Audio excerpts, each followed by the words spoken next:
This conference will now be recorded. Seems better now, yes. Okay, great. We will get started then. So I see it is now recording. So welcome everybody to this meeting of the Montachusett Metropolitan Planning Organization. We will go ahead and call the meeting to order and get started with agenda item 1, which is introductions. Will you be calling the roll, Brian? Yep, I can call the roll. This is just the signatories who I see present right now. And if I miss anyone, please feel free to speak up.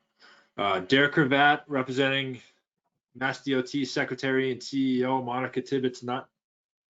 Yep, Derek Cravat here. Sarah Bradbury, representing Highway Division Administrator, Jonathan Gulliver. I think Ann's representing the administrator. Yeah. Sorry, Ann, I had your name written down, but Sarah's was right next to it, so I read hers instead. Ann No problem. Administrator Jonathan Gulliver. Yes, Ann Sullivan here. Mark Piamarini, Leominster. Yes, here. Glenn Eaton, MRPC. Present. George Kahali, Mart. Present. Rosemary Meisner, Subregion 2. Here. And Tim Kilhart, Subregion 3. Here.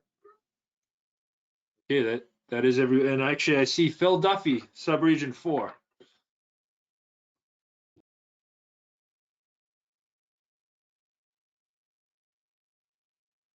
Here.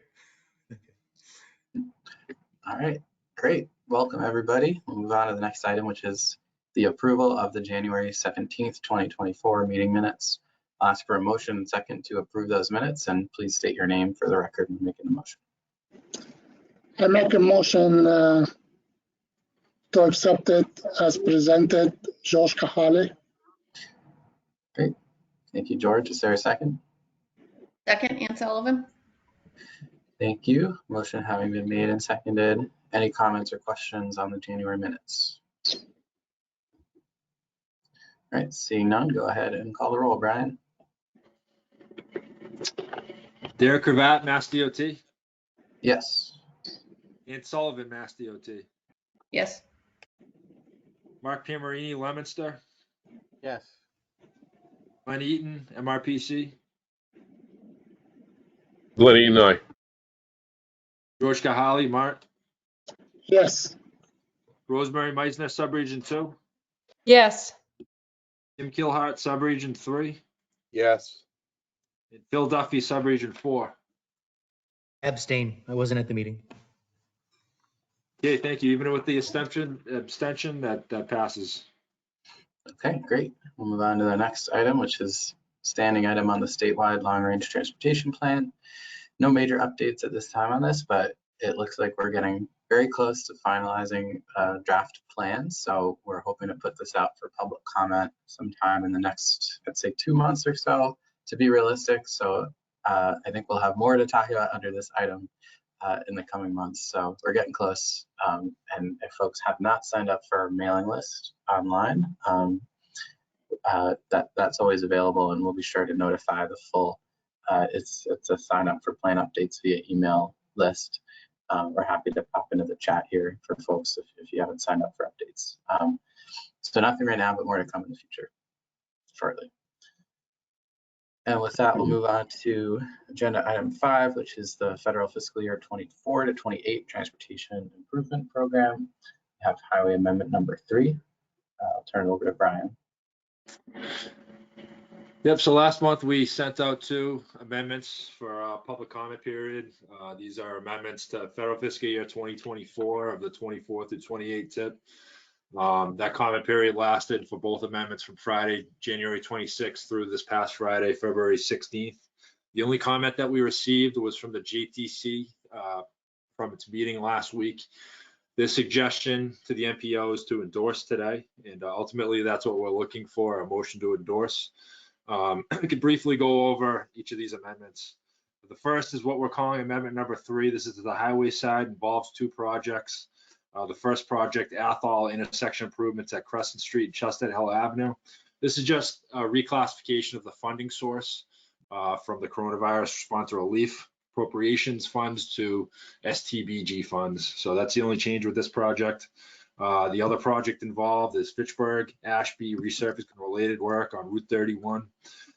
It was recommended to us by Mass DOT that this project went back one fiscal year to fiscal year 25 from where it currently is in 24 due to concerns about deliverability.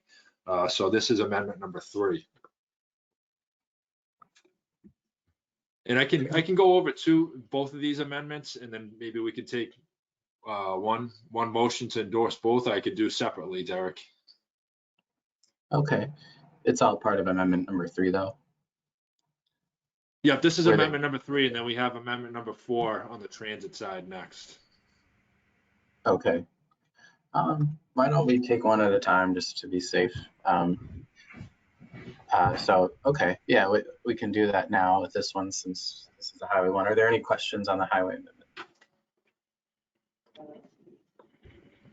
All right, don't see any. So with that, I'll ask for a motion and second to endorse this highway amendment as presented. Josh Kahale, I make a Gotcha. motion to accept it as presented. And I'll second Ann Sullivan. Great, thank you. Motion having made and seconded. Go ahead and call the roll, Brian. Derek Cravat, Mass DOT. Yes. Ian Sullivan, Mass DOT Highway. Yes. Mark P. Marini, Leominster. Yes. Glenn Eaton, MRPC. Yes. George Kahali, Mart. Yes. Rosemary Meisner, Subregion 2. Yes. Tim Kilhart, Subregion 3. Yes. And Phil Duffy, Subregion 4. Yes. Okay, thank you. Thanks, everyone. Move on to the transit amendment. So the second of the two that went out for public comment, this is amendment number 4 to the 24 to 28 tip on the transit side. And this is just the addition of 2 community transit grant awards that weren't previously documented when we sent out, when we endorsed the tip last year. This just came on board, so we're required to amend it into the tip. No comments on this aside from the JTC suggestion to endorse. Thank you, Brian. Are there any questions on the transit tip amendment? Okay, don't see any. So with that, I'll ask for a motion and second to endorse this one. And just state your name. Josh Kahale, I make a motion to endorse as presented. Thanks, George. Is there a second? I'll second Ann Sullivan. Thank you, Ann. So motion having been made and seconded, go ahead and call roll. Derek Cravat, Mass DOT. Yes. Ian Sullivan, Mass Dot Highway. Yes. Mark P. Marini, Leominster. Yes. Glenn Eaton, MRPC. Yes. George Kahali, Mart. Yes. Rosemary Meisner, Subregion 2. Yes. Tim Kilhart, Subregion 3. Yes. And Phil Duffy, Subregion 4. Yes. Great. Thank Okay, you, thank you. everyone. Yep. Move on to the next item, which is now moving to the fiscal years 2025 to 2029 Transportation Improvement Program. Turn it over to Brian to go over project status and sort of next steps on tip development. Yeah, we have a few different portions to this. I'll give a project status update and I'll go over evaluation criteria, and then we'll end with a presentation on project 612771, which is the Winchendon intersection improvements at Blair Square. So I'll start off with our transportation evaluation criteria. So this is, we typically go over this every year around this time, just to give people a good understanding of what we look at when we score these projects. This is a blank TEC score sheet. So you can see we have a number of different questions separated into categories. We look at the effect of a project will have on the condition of the facility. We look at whether it's a pavement improvement or an improvement to drainage or bike and ped upgrades. We look at the average daily traffic on the facility, whether or not it includes complete street concepts. We look at mobility issues, which would be stuff like congestion and travel time, the impact on transit, that type of thing.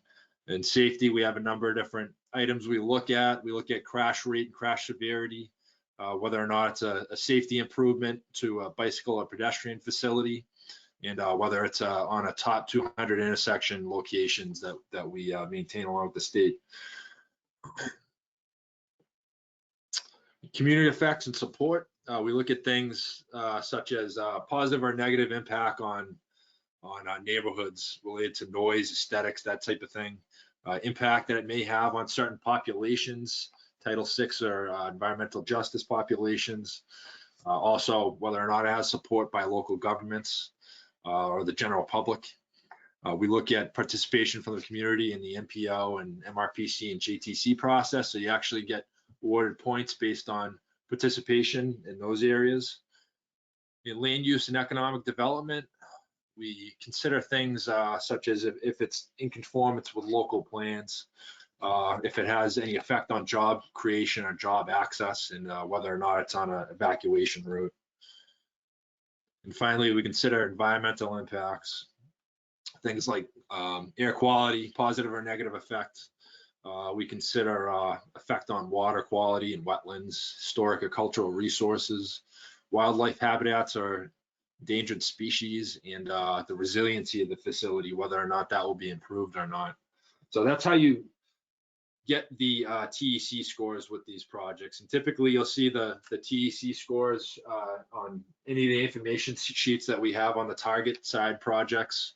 Again, this is only for our target projects that we do this. And you can see this is sort of a master list of as far as it comes to the target section. This is the world of projects. This is all the projects that we're considering, and along with their corresponding TEC scores. There are 2 new projects this year at the bottom of this list: Gardner Shared Use Path Construction, North Central Pathway, and Westminster Roundabout Construction at 2A and Barthwick Road. And these are new projects. We're waiting for additional information. Typically what happens is a project will come online and there'll be very limited information. And once the design gets going a little bit more, we're able to use the information that we get to go through these TEC score sheets and provide it with the score. Technically, this is in highest to lowest priority order. You can see the highest TEC scores at the top of the list. This is technically higher priority. Of course, this is just one factor. Oftentimes, as I say over and over again, it always comes down to project readiness and cost. Those are probably the 2 biggest things that we look at, and that'll be major topics of discussion when we look at target section scenarios. But nonetheless, we consider this TEC as well. So if you have a desire to review your project in your community with us, please reach out to me, and we can do this at any point. Obviously, it's a topic of discussion this time of year as we build a tip. But we're always willing to sit down and discuss sort of how we view and approach the TEC scoring and how we look at it. And certainly, if you think you've got more information on a project that we can use, send it our way, and we frequently rescore these projects as well. The last item for myself is this list of existing target section projects. It is similar to what we went over last month. However, since then, we've met with various project proponents from Mass DOT, along with the communities. Some design consultants have been reaching out to us with additional information. We're looking to update some numbers in the coming weeks from now. We have some additional information on this handout here. So I'll just briefly go over this. The idea is to next month go over some scenarios, which we can hopefully come to some consensus next month on to develop on a draft document. But some flags have popped up over the last few weeks, and I'll just briefly go over those and what those could mean. In 2025, currently we have the 2nd year of a Leominster reconstruction project on Route 12, along with Ashburnham Road Rehab on Route 101 South. This is one of the flags that comes up. You can see in the additional information column highlighted, consider moving back. So in our discussions with Mass DOT and other project proponents, we are going to need to consider a scenario which this project moves out of 2025 and back. The reason being because concerns with the design and project readiness. We've been in contact with the community of Ashburnham, number of officials we've had discussions with, and they're really trying to get this on track to be ready for 2025. They've spent a lot of time and resources on the project and the design. Not everything is within their hands. They're really trying to push to keep this ready. So we really appreciate that. But we will be considering moving this back. One unique scenario this year is we actually don't have another project that we feel will be ready in 2025. So that's another consideration we'll have to take under advisement next month when we go through some of these scenarios. So this is one of the major obstacles we'll be looking at this year with this Ashburnham project. In 2026, we have Harvard resurfacing box widening on Air Road, along with Templeton reconstruction of 68. This Templeton project, again, is another flag. Same concerns with the Ashburnham project. There's concerns with project readiness. It's not as urgent because it's currently scheduled for 2026. It's back 1 year. Most importantly, it's 2025. But so this project has a little bit of time to come up to speed. There's also, we anticipate some cost increase with this project. You know, that could affect the fiscal constraint if we see it rise to the point where it's above our target allotment. So there's a number of different scenarios we'll look at that moves this project around. Hopefully we'll have some cost updates at next month's meeting, but another major item that we'll have to consider moving around. In 2027, currently we have the second year of the Harvard project. This is advanced constructed over 2 seasons on Air Road, along with Clinton reconstruction of Sterling Street, which is Route 62, and Athol intersection improvements at 2A and Brookside Road. As of now, this looks to be, all these projects in 2027 look to be on schedule, so we're looking good in 2027. 2028, we have Fitchburg reconstruction of John Fitch Highway, along with Sterling intersection improvements, 140 and 62. And again, these are just about 25% design. Sterling, not quite yet, but soon, and they seem to be on schedule, and 2028 seems like a good year for now. 2029 is the new year we'll be bringing into this tip update, and we'll be looking at these appendix projects. We'll be considering moving some of these forward. These highlighted projects here are some early candidates that we expect to be able to move into a federal fiscal year. Again, we'll continue gathering information on these and see if we can come up with some scenarios that work for everybody, and we'll have a discussion on those next month's meeting and ultimately form whatever consensus we come to next month into the draft tip in April. So that's all I have for the target section projects. We anticipate statewide priorities to be available to us possibly next month, along with some transit projects for review, and we'll go over those as we get them. Obviously, this is the most important section for this group. We have full discretion on project placement, so we'll continue to gather data, and if there's any questions, please reach out to me. We can discuss your project or any questions you may have. If there's no questions today, the last portion of this 25 to 29 tip item is a presentation on project number 612771, Winchendon intersection improvements at Blair Square. And this was new, I believe, last year. This is currently in the appendix. You can see it's a relatively high TEC score. And Jared Duvall, who's with TEC, the design consultant on the project, is here to present on this. Great, thanks, Brian. Before we turn it over, are there any questions on what Brian just presented on the draft list for the current project list and changes based on our readiness day exercise? All right, I don't see any, so that yeah, I'll turn it over to Jared to give us the Winchendon project. Thank you. Okay, Jared, you should have control. I also have your presentation on my end, so if something doesn't work out, I can pull it up. Okay, can you, thank you, Brian. Can you see my screen here? Can you see the Or you, I think you're looking at Yep. the agenda. All right, perfect.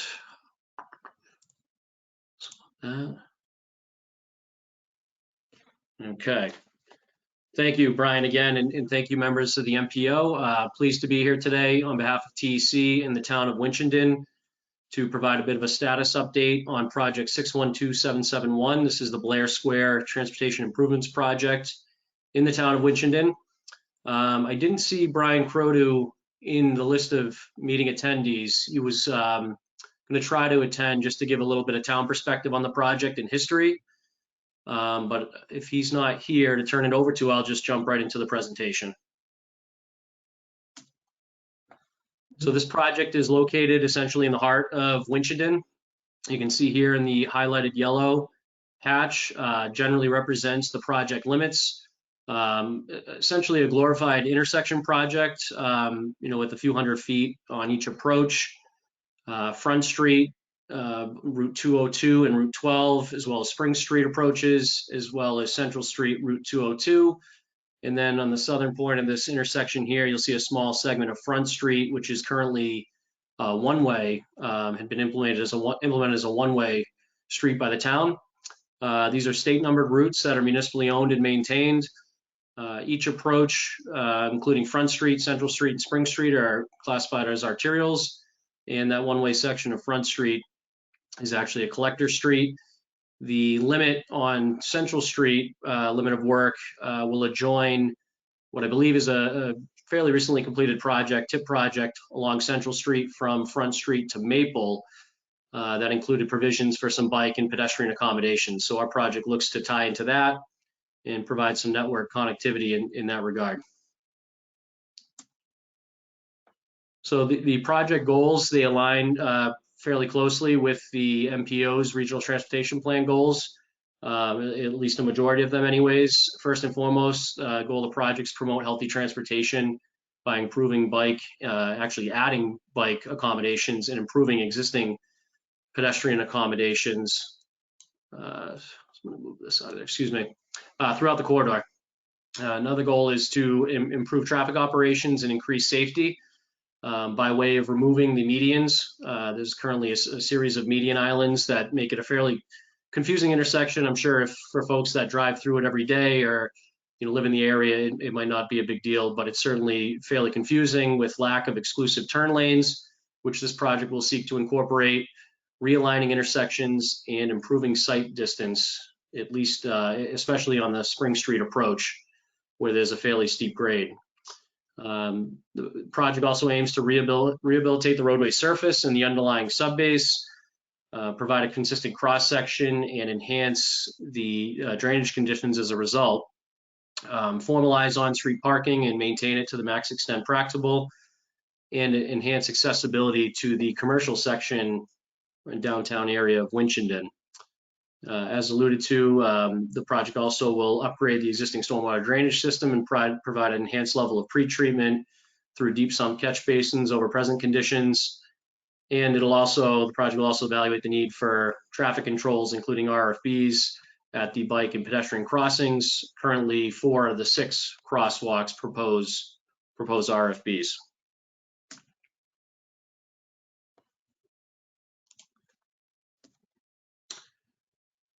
So existing traffic conditions, you can see 85th percentile speeds here in the green arrows, indicating the green arrows. You can also see the vehicles per day indicated in the blue. So a heavily trafficked intersection. You can see a fairly high percentage of truck traffic, especially on Front Street and Spring Street, likely contributing to the deteriorating pavement. I understand the town had done a stopgap sort of paving or resurfacing project because the road was in such poor condition. But again, through the coring data that we've developed or collected in the field, there's some subbase issues out there that need to be rectified and account for that high truck traffic. And you can see over the past few years, there's been a number of crashes in the intersection, non-injury crashes, but crashes nonetheless. There is a special speed regulation throughout Front Street, Central, and Spring Street. So the speeds, while not alarming, they are a bit higher than what that special speed regulation indicates. So existing challenges throughout this corridor and at the intersection. First and foremost, there's no existing bicycle accommodations here presently. And as mentioned before, lending to some of the confusion for motor vehicle operators entering the intersection is a lack of defined turning lanes. Restricted visibility, especially on the Spring Street approach. Again, it's a steep grade and there's some intersection sight distance issues there. The current pedestrian facilities, while provided on both sides of the roads throughout this network, so well, at least on Front Street and Central Street, they're not ADA, AEB compliant, and should I add PROAG compliant as well. And there's currently a wide expansive pavement throughout this area that contributes to higher speeds than are desired, and also creates wider crossing distances for pedestrians. So in terms of proposed improvements, you can see a color rendering here of our current conceptual design that is advancing towards the 25% design submission stage through Mass DOT's design development process. We seek to upgrade the pedestrian facilities such that they're ADA, AEB compliant, PROAG compliant as well. Restore the pavement and underlying subbase via full depth reconstruction and some localized pavement reclamation. Delineate the existing crosswalks with RFBs. For a majority of these, like I said, 4 out of the 6 here will incorporate RFBs. Formalize the on-street parking. We'll provide a separated bike lane with a 2 to 4 foot buffer, one direction bike lanes on each side of the subject roadways. We'll formalize this one-way going down Front Street here to the south and provide some on-street parking and accessible parking adjacent to a place of worship. Upgrade the drainage throughout the project limits. Realign the intersections to the extent feasible, tightening curb radii as much as we can while still accommodating our design turning vehicles through here. And I think that touches on everything. So here's just a different perspective to see what it looks like today. This is on Front Street, the Front Street approach facing east. And what we propose for it to look like tomorrow, you can see on both sides, bike and pedestrian accommodations separated with a 2 to 4 foot buffer, exclusive turn lanes, formalized on-street parking, and the median islands removed. So in terms of project schedule and project milestones, both past and going forward, survey and data collection occurred back in the summer of 2021. The project review committee, the project received PRC approval back in May of 2022. In the spring of 22, the town funds were allocated to begin the design work or advance the design. In the summer of 2022, TEC developed a 10% conceptual design and attended a meeting with MassDOT for a pre-25% scoping meeting. In May of 2023, a public information meeting was held at a regular Board of Selectmen meeting. And going forward, we aim to submit the 25% design submission late winter, early spring of this year, followed by the 25% design public hearing projected for the summer of this year. So in conclusion, the project seeks to ensure longevity of critical infrastructure assets, namely the pavement and drainage, storm drainage utility, by upgrading both, addressing a top project on the town's, the number one project actually on the town's 2017 Complete Streets Prioritization Plan, thereby improving townwide pedestrian bike connectivity consistent with the town's overall Complete Streets vision. This project aims to complete an important puzzle piece in the greater regional bicycle network, namely the Gardner-Winchendon North Central Pathway, multi-phase project highlighted obviously in the MPO's regional transportation plan, and improve bike and ped mobility, safety, network connectivity, thereby encouraging alternative modes of transportation in nearby businesses, reducing congestion and making the area more attractive to visitors. And the project also aims to facilitate development, redevelopment of adjacent properties to enhance economic growth and job creation in the downtown center of Winchendon. And that's all I have. So with that, I'm happy to open it up to any questions. Thank you, Jared. Any questions for Jared?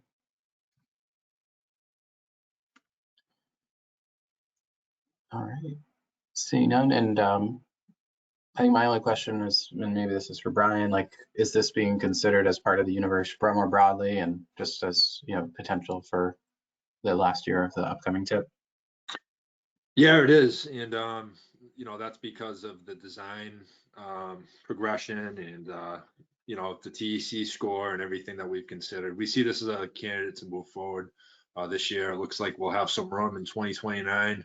And we'll go over a number of different scenarios which consider this project along with others as well next month. Great. Okay. Well, thanks, Jared, for the presentation. And thanks, Brian. With that, My we'll move pleasure. on Thank to you. thank you. Move on to the next agenda item, which is the federal fiscal year 2025 Unified Planning Work Program. I believe this is Sherry. Yep. Just wait for Brian. Okay, great. So on the screen, we have the equity analysis that we had conducted for the upcoming UPWP. I'll just go through it really quick. I did present this to the JTC as well last week. So we ended up using the 2018 to 2022 ACS 5-year estimate data. That's the most updated that we have. And we had block group and census tracts that we had used depending on the data source. So we actually used 3 different types of analysis. We included the environmental justice block group data, where 12 communities fell in that category. We did FTA Title VI communities, where we had 17 communities fall, and then FHWA Title VI communities, where we had another 21 communities fell in those categories. So we ended up using all 3 data sets because they are slightly different amongst themselves. Brian, if you scroll down, there will be, oh, this actually goes into what I was just saying. There'll be a map that shows the special populations. Well, this is the table that shows which projects fell under all 3 categories. So if you're interested in finding out which projects specific in the past 5 years have fallen into these categories. The current year task review has not been filled in because we have not confirmed what projects we will be including in the 2025 year. That would be hopefully next month's meeting. So we'll present our project requests and the projects that we would hope to fill in for 2025. So further down, there's a map that shows equity. Those are the communities that fall in each category. So this first one is the special populations map. And the more pink colors are the special populations. So the lighter color equals fewer projects that were done in those areas. And then the blue projects, the blue communities, I should say, are the number of projects. So the lighter blue are fewer projects, I guess it would be. It's a little bit harder to read, but the lighter colored communities are the ones I think that would probably a little bit be more behind in our equity. And then the next type of equity that we had researched was geographic equity. And the more white colored communities, or the lighter colors, the yellows, are the ones that we only have done 0 to 1 or 2 projects. So we want to make sure that we do incorporate communities geographically as well. So as you can see, you know, the corners of our region are white, and then there's a couple of communities in yellow, and we should try to make an effort to focus on those communities as well as the special population geographic equity. So it's kind of a balance between special populations and the geographic equity that we have going on. As part of this, I will just mention briefly that for the communities that we have requesting projects this year, they include Ashburnham, Ashby, Harvard, Leominster, Shirley, Townsend, and Westminster. So we are currently going through those requests reaching out to communities to get some further information on what they're looking for. And we hope to present those at the March MPO meeting as well as the JTC meeting, where we will kind of propose some projects based on the community requests. I know that we won't be able to do all of them because there's a significant number of requests, but we're hoping that, you know, some of them we might be able to group together because they might be more of similar, like a focus. So we're looking into that right now, and that will be our next presentation on the UPWP for next month. So that's all I have for the geographic equity and the project requests to date. Does anyone have any questions on any of that? Great. Thanks, Sherry. Any Sherry, questions? I Go ahead. have a quick question. Sorry, Neil Angus with the Devon's Enterprise Commission. Just curious how or if this factors in, you know, the uniqueness of, you know, special district like the Devon's Regional Enterprise Zone. You know, we have a big special needs population in our community. It's a lot of social services, and want to make sure that, you know, those are getting fairly credited towards the, you know, the adjacent communities they're in, or if you factor in Devon's as a separate jurisdiction or not. I don't believe we have them, it's not separated. It's definitely by the community boundaries as far as I know. And I think that's just based on the data that we have available and that we've used in the past. We try to keep it pretty consistent. I know that actually, Brian, if you scroll up to the pinky blue map just ahead, there was a question from the JTC about Harvard. You can see it came up as like a dark pink community here, and that is indicating that it has a high number of special populations for Title VI communities and environmental justice. And that seemed, I think, to throw people off, but I do think that that was from the prison that they have in the area. So I know that that's been incorporated. As far as Devon specifically, I don't think we've never necessarily focused on that separately. It's always been just based on the communities, because when the communities request the projects, we kind of base it on that. But that's definitely something we could look into if you think that would be of interest. We can try. I'm not sure how the census tract block groups break it up or not, but yeah, I think that's a great example that, you know, Harvard's pink, likely for the reason of, you know, a number of the services within Devon's are in the former boundaries of Harvard. So I appreciate that explanation, Sherry. Thanks. Yeah, that Harvard one has always been tricky for people to wrap their heads around, I think. Yeah, it's a tricky sort of geographic area that we have with Devon's. And actually, I don't believe that Devon's has ever submitted a request for a work program request project. I could be wrong on that, but as far as I remember, I don't remember seeing anything in the past. Certainly, it's part of our region. Yeah, and in the past, we've partnered with, you know, with the surrounding towns on, you know, technical assistance support from you guys as well. So, I mean, we work collaboratively with the towns, so it's all good. I just was curious if it was factored in as a separate jurisdiction or not. So I appreciate it. I think it's something we can definitely look into to see if the data that we have makes sense for the boundary of Devon's. Yeah. Thanks, Neil. Yeah, that's a good suggestion. Any other comments or questions? All right, don't see any. Thanks, Sherry. Is that what you had for the UPWP? Yes, and I'm also doing, I believe, the next coordinated public transit human services transportation plan. This is the first time I've ever pre-recorded this presentation, so Brian's gonna just push play, I think, and hopefully it works out. So if not, I'm prepared to present it in person on the fly. I tried to do it ahead of time to make it a little simpler. Let's see if it works out. Sounds good.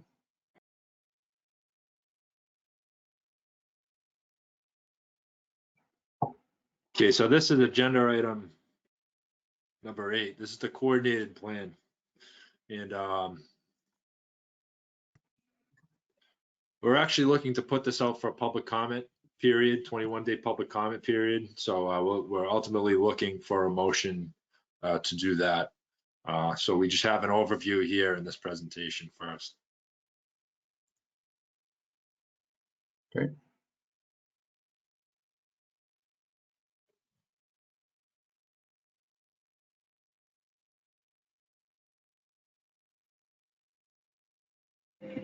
Okay, apparently you can't hear it, of course.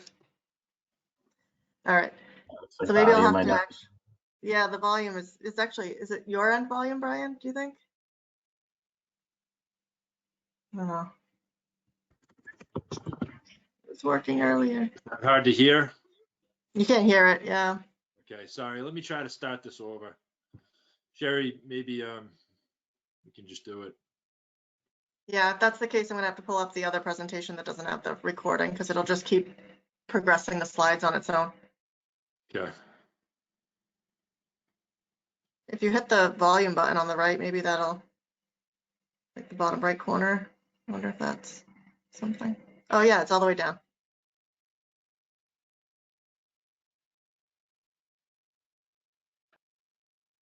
I think you Did might you need see to it? hit the volume button again, Brian. Yeah, Brian, just cancel out for a second. On the bottom right of the screen, there was like a volume button. And near the time. Yeah, try that one. Yep. There we go. Hopefully that'll work.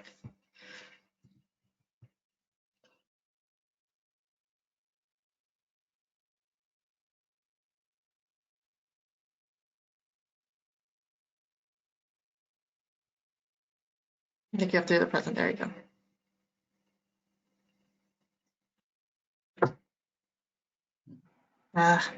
Okay. Yeah. Best laid plans. Yeah, right. I know. It's always seems to right. work when it's not prime time, and then when it happens, it's I not. know. Yeah. So That that's okay. figures. We can It give was you a- working earlier. Okay, whatever. It's fine. Do you want to let me share my screen, Brian?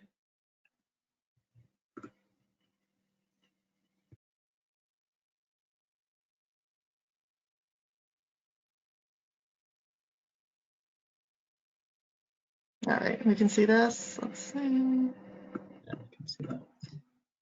Except all the people are in the way. Okay, so I can't actually push. Move over here.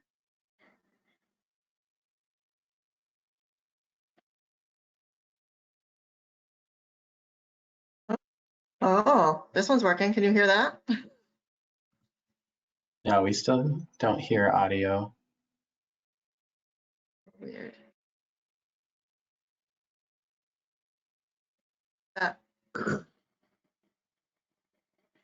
Yeah, Sherry, we Can hear can't that. hear it. Do you want to just share your application? That might be a better way to do it.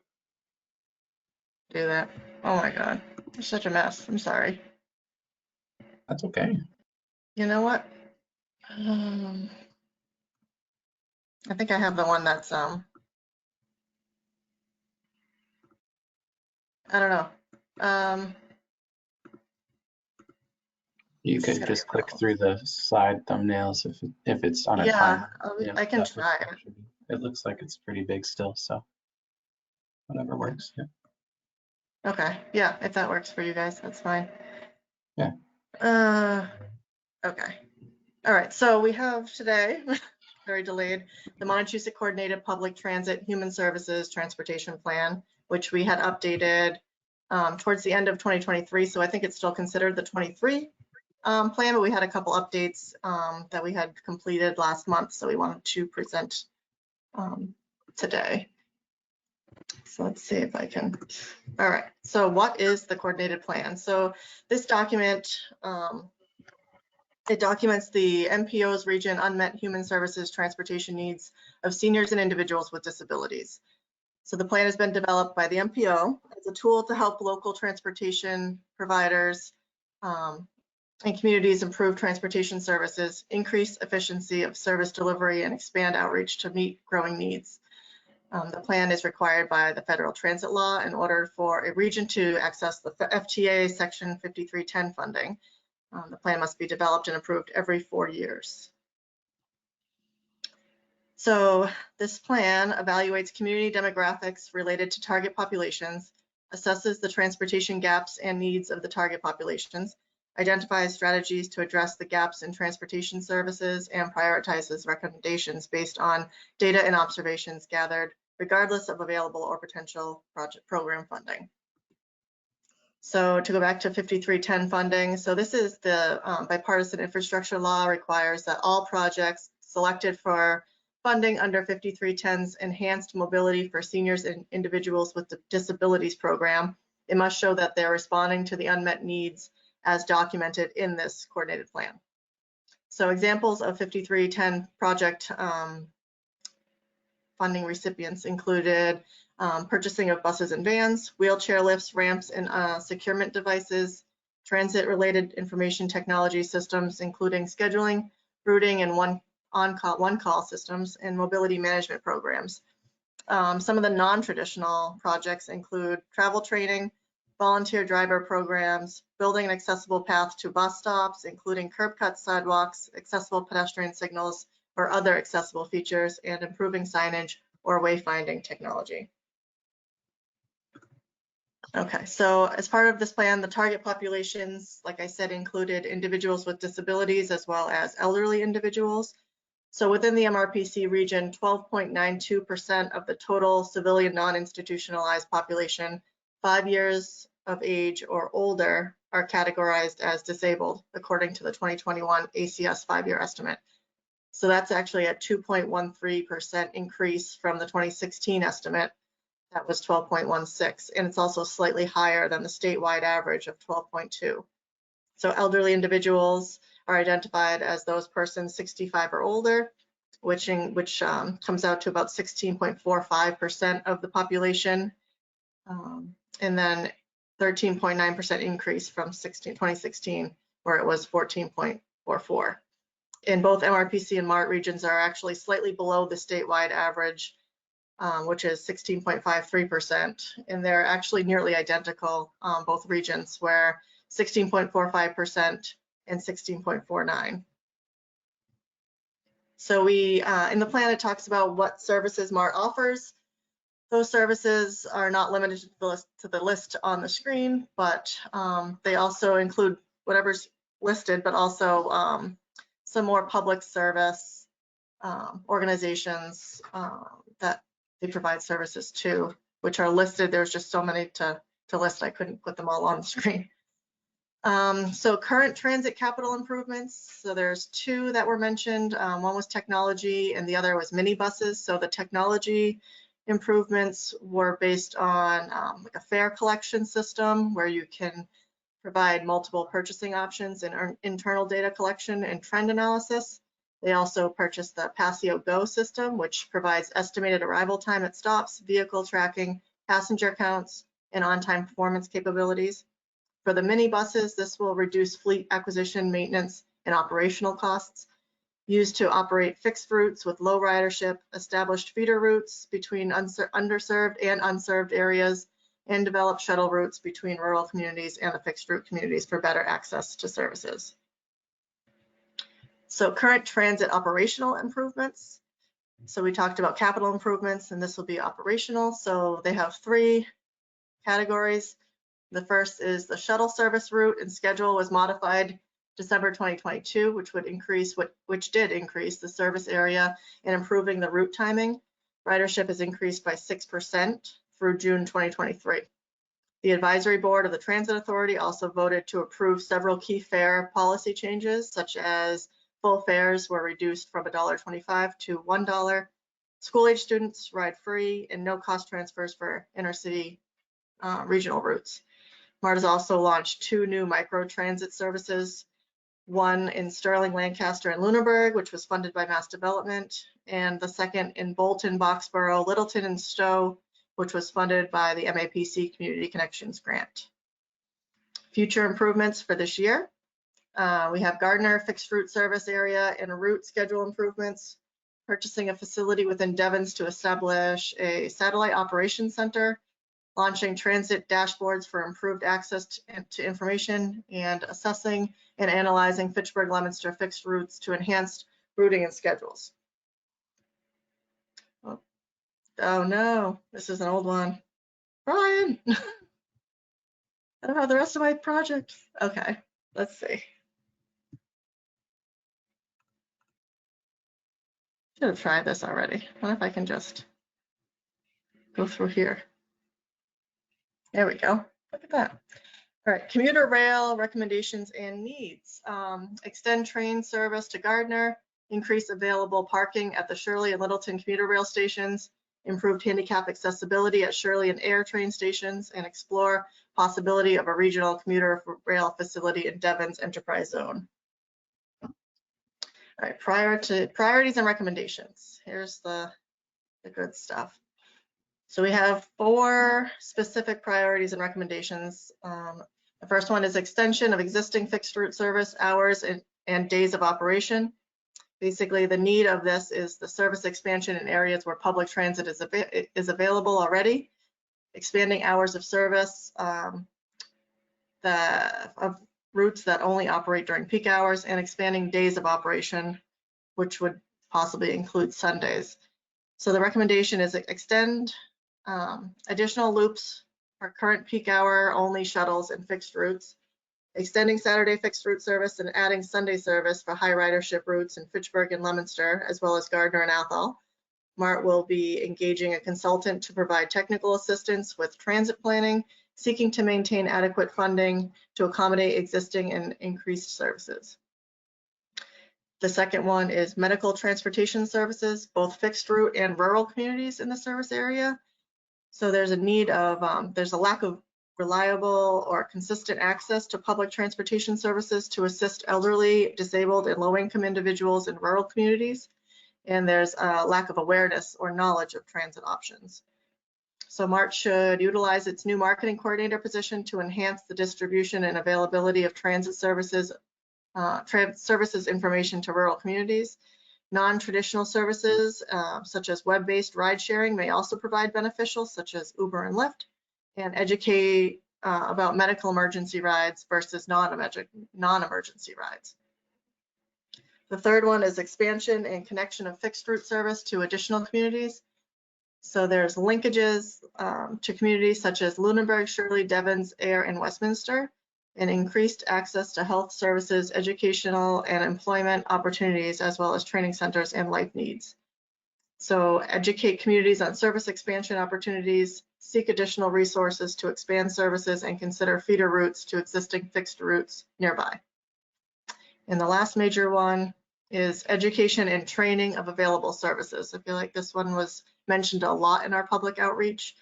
So the need is improve the riding public's knowledge about the fixed routes and paratransit services available in the region, and the public transit outreach and instructional services should include the councils on aging as well as human and social service agencies.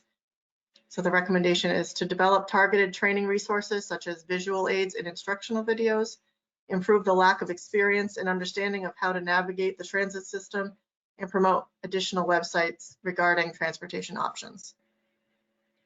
The last slide I have are just the available areas of emphasis. So encourage employer van pools, expand and increase commuter rail options, explore additional funding options, explore fare options to encourage additional commuter rail ridership, explore additional scheduling methods for disabled and target populations, and encourage more cooperation between communities and agencies. So that's what I have for this presentation. Thanks for bearing with me for all that.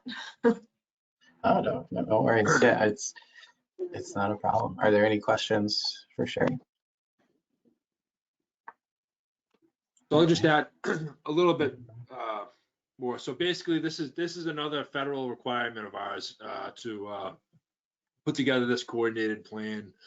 So we carried this in our work program last year. It's another requirement to have it go for public comment period. So that's what we're asking today, to send this out for a public comment period that'll last.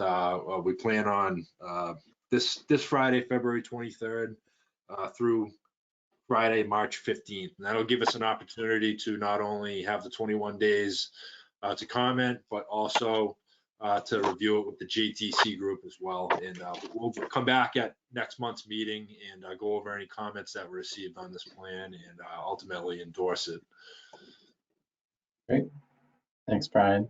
And this is done every 4 years, is that right? Right. Okay. So yeah, definitely important, and folks should definitely comment since you won't get another chance for a little while. So just want to make that clear. So any other questions on the coordinated plan before we ask for a motion to release?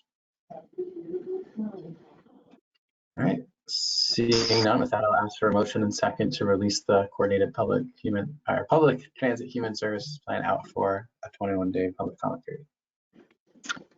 George Kahale, I make a motion to release the coordinated public transit human services transportation plan for 21 days public comment period. Thank you, George. Is there a second? I'll second. Ann Sullivan. Great, thank you. Motion having been made and seconded, go ahead and call the roll. Derek Cravat, Mass DOT. Yes. Ann Sullivan, Mass DOT Highway. Yes. Mark Pamarini, Leominster. Yes. Glenn Eaton, MRPC. Yes. George Kahale, Mart. Yes. Rosemary Meisner, Subregion 2. Yes. Tim Kilhart, Subregion 3. Yes. And Phil Duffy, Subregion 4. Yes. Okay, thank you. So we'll get those notifications of the public comment period out on Friday, and we'll plan on 21 days will bring us to March 15th.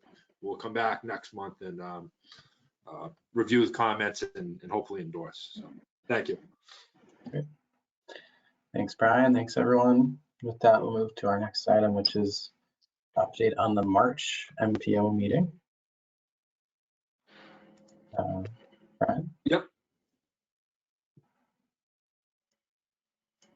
All right, I'm just trying to get the agenda back up if I can find it.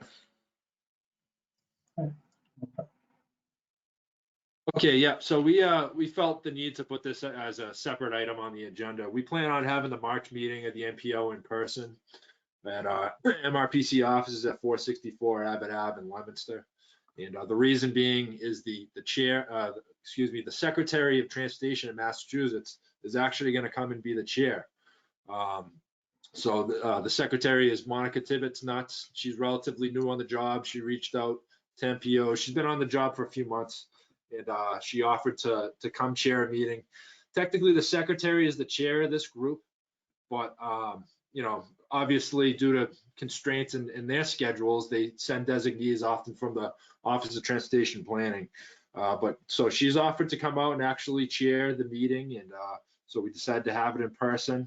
And we thought it'd be nice to kind of get together, and it'd be nice to have a strong showing from the group, and to sort of give a good visual of the region for the secretary. So it's a good chance to come out and sort of represent the Montachusett region.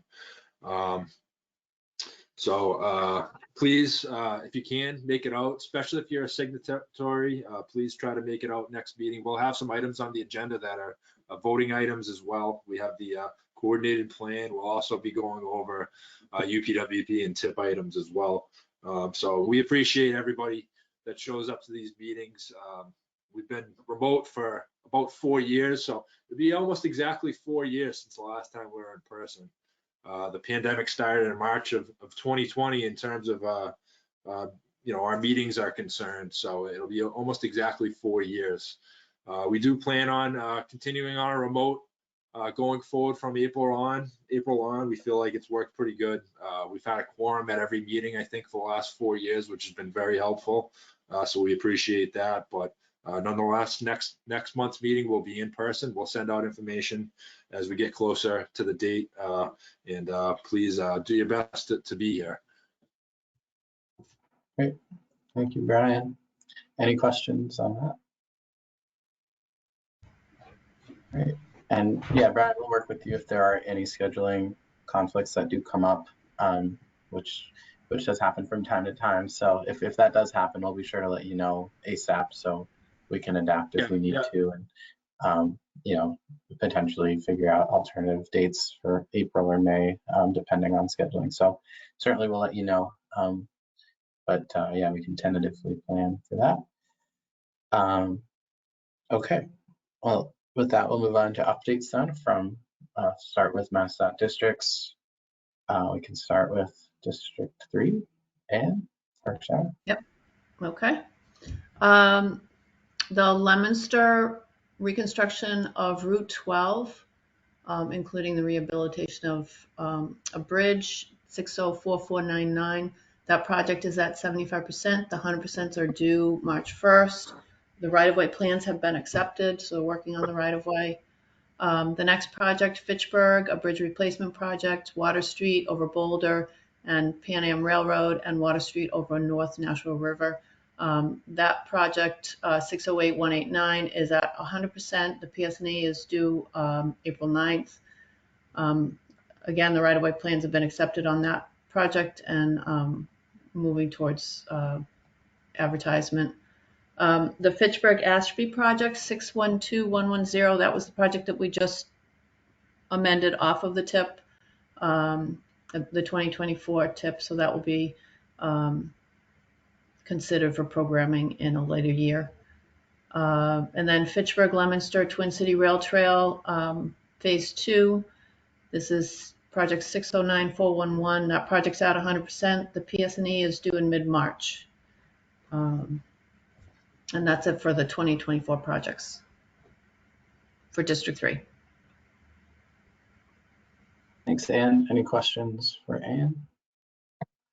I have a question, but not related to these items. Since the widening of Route 12, North Main Street in Leominster, between the two cities and Route 2, since that time, no pavement marking has been updated. There is no markers on the road. I don't know why. Are you talking about north of Route 2? Yes, from City Line to Route 2. No marking at all. So that, except for right by Route 2, that is that's the city of Leominster or Fitchburg, depending on where you are on Route 12. No, Layout? it is a part of Leominster, not Fitchburg. Okay. From Fitchburg, it's okay. So that's a question for the city of Leominster. Oh, okay. Thank It's you. not state highway layout, except for right at Route 2. Thanks, Ann. All right. I'll move to District 2. Is this you, Ben? Yep. Yeah. Thank you. Daryl's out today, so I'll be stepping in. So for District 2, for FY24, we have project 608723 in Athol, intersection improvements at Crescent Street. We have that design status at 100%, with the next milestone being PSNE due in April. Current add date is 6/29/24. And noted today it was moved from CURSA to SDBG funding. Next, we have project 613167. That's Athol, Phillipston, Templeton Route 2 bridge preservation. That was advertised in December, and bid opening is actually today. So we'll have some more information on that next meeting. Moving to FY25 briefly, we have 612151 Athol bridge replacement, Main Street over BM Railroad. We're at pre-25%, awaiting the 25% due in July. And then lastly, target project in FY26, 608424 Templeton, Route 68, from Route 2 north to the Phillipston town line. That is at 75%, awaiting the 100% in on 8/25/2024. Current add date is 1/10/2026. As noted today, there has been a cost increase with that project. The cost increase that we received, the one that was estimated at $12 million is just based on updating the unit prices from the 75% submission that was done in 2019. So I think we'll have more information on that once the 100% is submitted and the design is further solidified. So that's it for District 2. Thank you. Thank you, Ben. Any questions for Ben? All right, seeing none, we'll move on to transit. George or anyone else from Mark have an update? Yes, I do have one update. As part of the Fair Share program, MART implemented several new services to its bus route system in the MART region. Early this year, MART implemented a new bus route in Gardner, Gardner Route 3, which ran north-south in 30-minute loop, connecting the shopping centers and the Haywood Hospital. And also, just this month, on February 5th, MART added more frequent service on the intercity route between Fitchburg, Leominster, and Gardner. And in Gardner, through the weekdays, and also added Saturdays to the intercity route and the Winchendon link.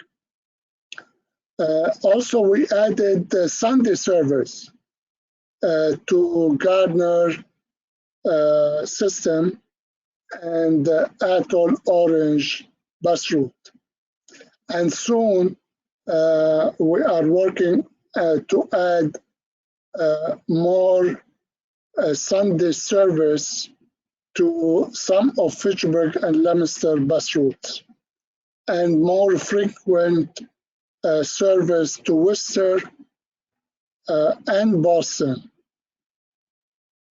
And for your information, MART is running a fare-free service on all its fixed bus route system up to June 30, 2024.